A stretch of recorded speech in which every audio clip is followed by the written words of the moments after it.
Hey, I'm going to teach you how to clean and restring your guitar. I've had this one for a long time. This is my live guitar.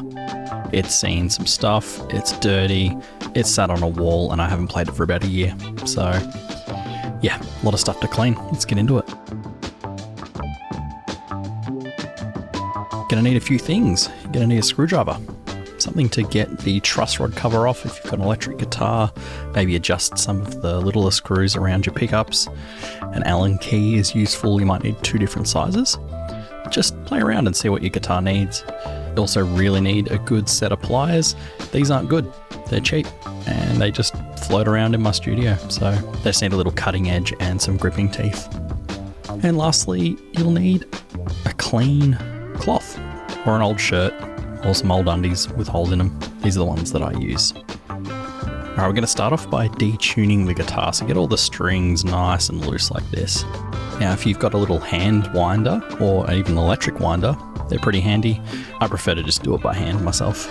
Once they're loose, I just cut them around the middle point of the fretboard. Everyone's got their own little special way of doing this. If you find a way that's good for you, if it's down near the bridge or up near the headstock, that's cool. I just do it in the middle so that I can pull either side out and I've got enough length that's nice and easy to do. I'll then just unwind from the machine heads, and if they just come off nice and easy, I don't need to use the pliers, but sometimes you do. So if you just grab the needle nose pliers, grab from the opposite end and just pull them through like this. Another cool little trick, once you've got all those out, I just grab them all in a line. Kind of the same way that you'll get the new strings out, I just wrap them in a circle loop and then back through themselves, and they seem to just sit there. I don't know, find it easy to throw them out that way.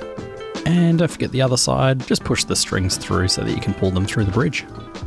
Alright, now it's time to clean this thing. I just use the dry cloth, go over every little surface that I can. It's okay if you've got special cleaners and things like that, but this just works for me.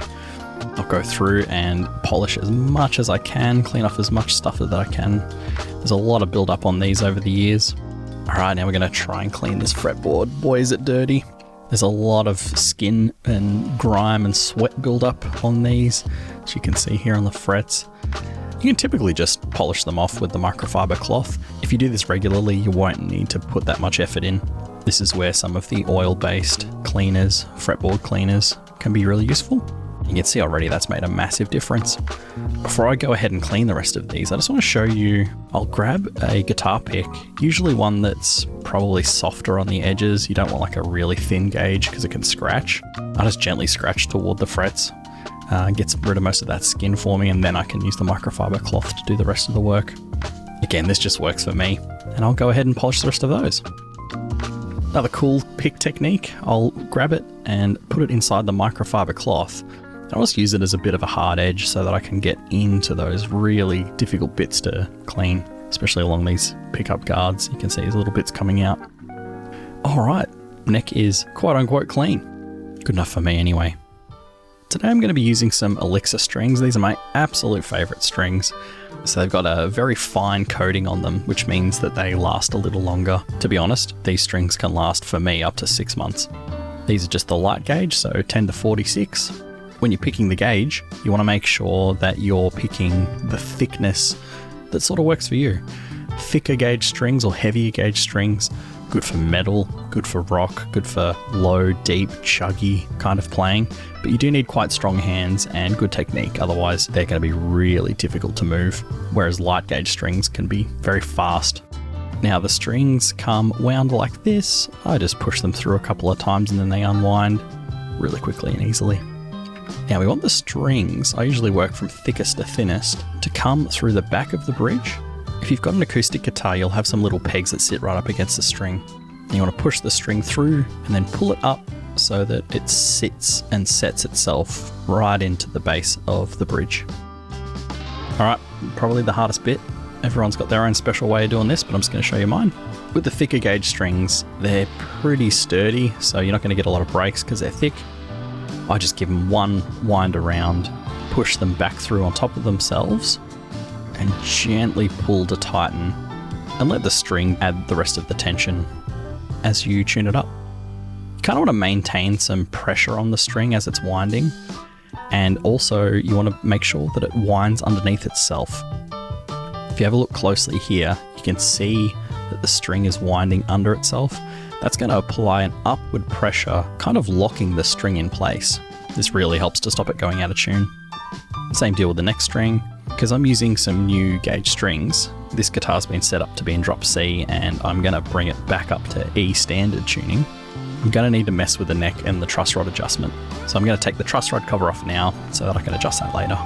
Now most guitars will have an Allen key slot, but this PRS has a little nut.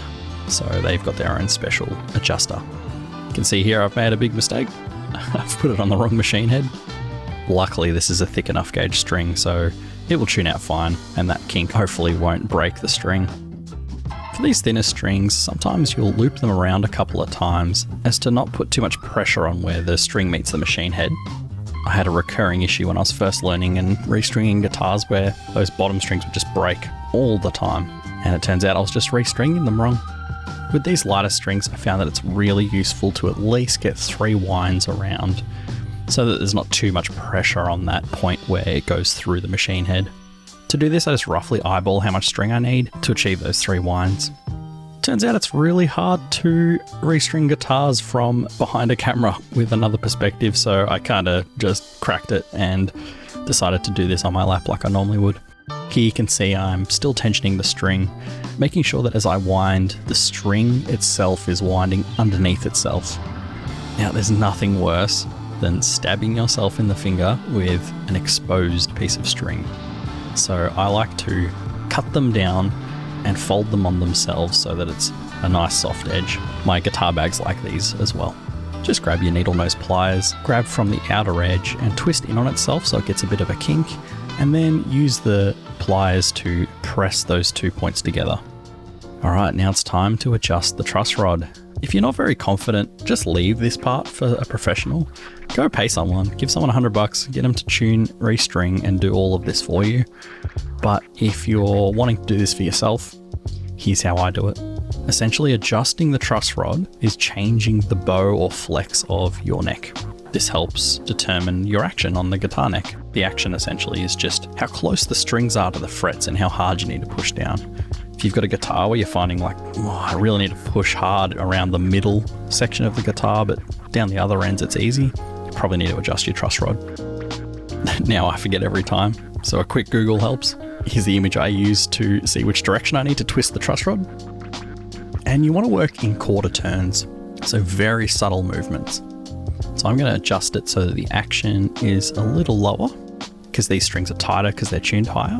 And to see if it's been effective, I'll go along each string and have a bit of a play and listen out if there's any buzzes. After the first adjustment, it didn't really work super well, so I needed to back off a little bit more. And after that second adjustment, it seems like this is going to be fine now. If you're still finding that maybe 1 or 2 of the strings are a little bit buzzy, that's when you might need to go and adjust from the bridge. This might mean raising one of the bridge segments. These are usually done with a really thin Allen key. Just raise them until you don't get that buzz anymore. These screws on the bottom, that's to adjust what's called the intonation. This is to make sure the string's in tune at the 12th fret and when the string's played open. I can talk about that later. Now that I'm happy with the action and the playability of the strings, I need to set them. As you can see here, I give them a fair bit of a tug, just working through each string and tuning them as I go. So have a guitar tuner on hand, you might have a digital one. If you're good with your ear, I just use the YouTube videos that play the strings open.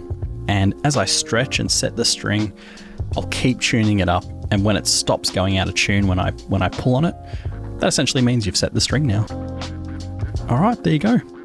I think I'll do a video later that's a bit more in detail on specific things, but I just wanted to make this nice and easy for anyone that's starting out. Awesome, thanks. Happy playing.